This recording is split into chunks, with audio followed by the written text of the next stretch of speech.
So will the government win or the Islamic insurgents? General Jack Keane is a four-star general, the chairman of the Institute for the Study of War, and a Fox News military analyst. General, good morning. Good morning. 75 Hellfire missiles. They're only going to last 3 days. So what happens after these missiles run out and after those 3 days? Well, you're right. I mean, 75 is better than nothing, but they actually need hundreds of missiles to be able to make a difference. They are so frustrated with our foreign military sales. They have purchased aircraft, fighter jets, F-16s, Apache helicopters, and other weapons and ammunition from us, and it's been constipated in this process of trying to get to them in a timely manner, because they certainly never foresaw the emergency crisis they would be in. But the fact of the matter is, our bureaucracy in providing them the equipment they desperately need has been shameful, to say the least. Well, and those Apaches, General, I'm sorry to interrupt, but those Apaches F-16s have been on hold because we were fearful that al-Maliki could use them against his political opponents. What should we do? Should we release those immediately, or is it too late?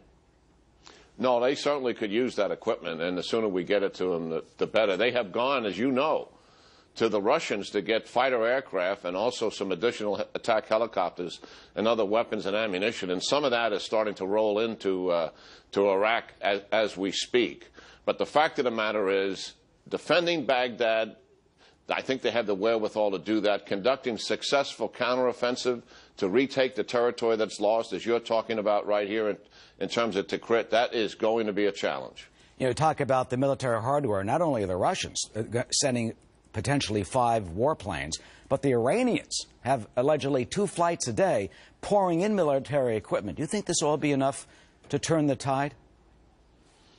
Well, I think it's going to be tough. I mean, what they'll need to help the ground movement is air support on a continuous basis to do it. We are obviously flying what we call intelligence, surveillance, reconnaissance, or ISR flights to determine where the enemy is and what the targets are. That is going to be very helpful.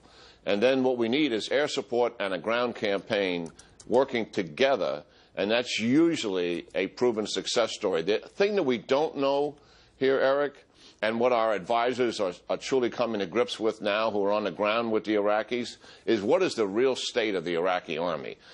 Do they have the wherewithal to reconstitute themselves and to have successful ground operations against ISIS?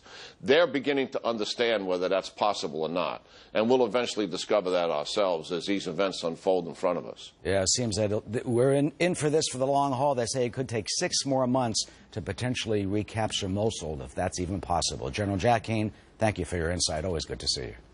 Good talking to you, Eric. Right. Martha. This is quite a story. 2 Americans